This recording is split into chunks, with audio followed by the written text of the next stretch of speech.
इसी तरह के वीडियो पाने के लिए एंड जीके क्यूज के लिए सब्सक्राइब करें हमारे चैनल एंड शेयर करें। धन्यवाद। स्वागत है आपका वर्मा कोचिंग JCERT में। हम लेकर हाजिर हैं क्लास 8 का सामाजिक विज्ञान आधुनिक भारत इतिहास, जो कि चैप्टर 4 में हम इसका क्वेश्चन का आंसर करेंगे।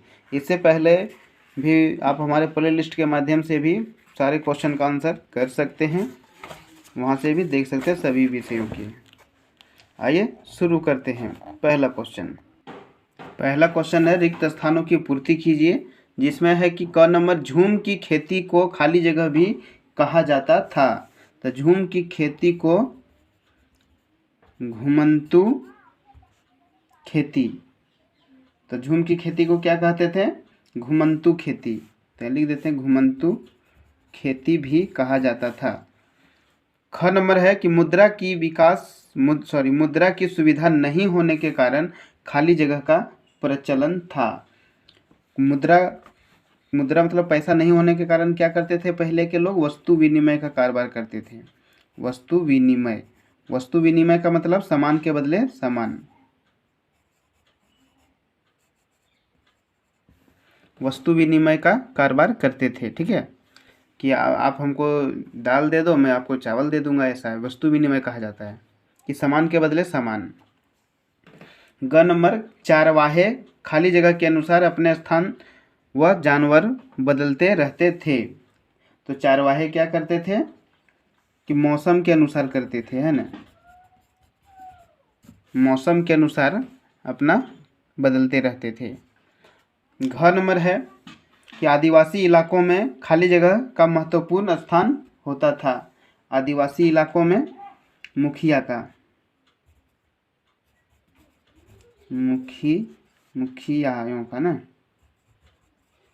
मुखियाओं का महत्वपूर्ण स्थान होता था।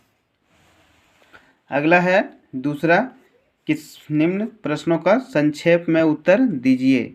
झूम की खेती का महत्व क्या था? दूसरा नंबर का क्वेश्चन का आंसर लंबा होने वाला है, आइए देखते हैं, यहाँ से लिखना है। दूसरा का पहला आंसर है, पेज नंबर आपको मिल जाएगा 46 में, कि झूम की खेती को घुमंतु खेती भी कहा जाता है। इस तरह की खेती एक जगह से दूसरे जगह पर घूम कर की जाती है। जंगलों के छोटे छोटे भूखंडों पर जमीन तक धूप लाने के लिए पेड़ों के ऊपरी हिस्से काट देते थे और जमीन पर लगी घास फूस जलाकर साफ कर देते थे। इसके बाद वे राख को खाली जमीन पर छिड़क देते थे। इस राख में पोटास होती थी, जिससे मिट्टी उपजाऊ हो जाती थी। वे कुल्हाड़ी पेड़ों को काटते थे और कुदालों से जमीन की ऊपरी सतह को जोतने के बजाय खुरच देते थे और बीज रोपने की बजाय उन्हें बस खेत में बिखेर देते थे। जब एक बार फसल तैयार हो जाती थी तो उसे काटकर दूसरी जगह के लिए चल पड़ते थे। बस इतना लिखना है आपको। फिर देखते हैं अगला क्वेश्चन।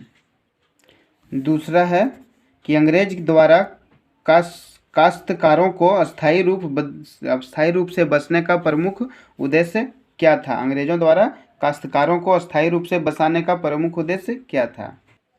दूसरा का क्वेश्चन है, आंसर है इसका, कि काश्तकारों से अंग्रेज को काफ़ी परेशानी थी, जो यहाँ वहाँ भटकते रहते थे और एक जगह ठहराव नहीं रहते थे।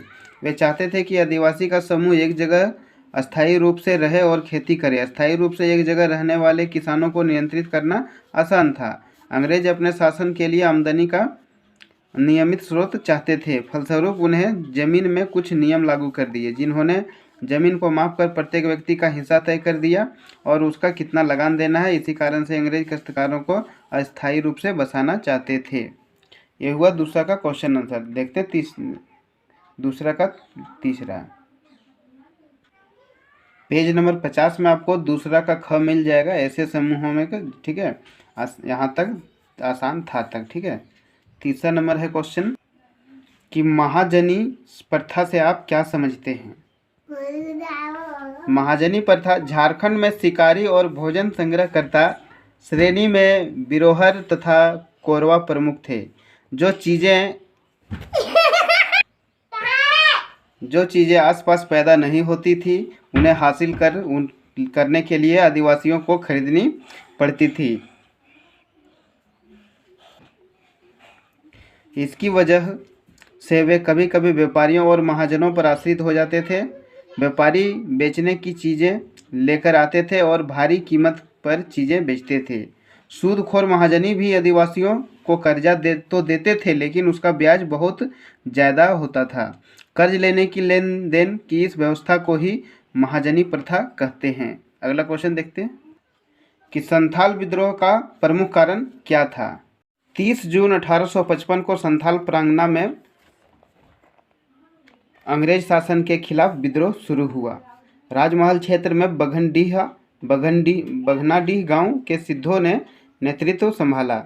10,000 संथालों के बीच सिद्धों ने अंग्रेजों के खिलाफ क्रांति की घोषणा की। सिद्धों के साथ उनके 3 भाई कान्हू चंद और भैरव भी थे।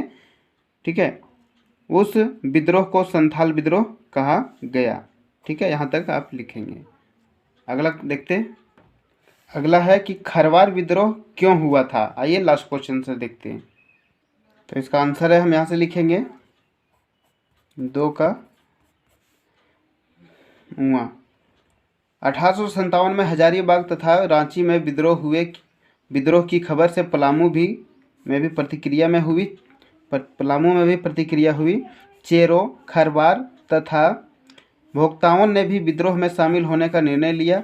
भोक्ता समाज के नीलांबर और पीतांबर ने अंग्रेजों से बदला लेने के लिए शाहपुर थाना पर आक्रमण किया, क्योंकि अंग्रेज उनके पिता की हत्या की थी।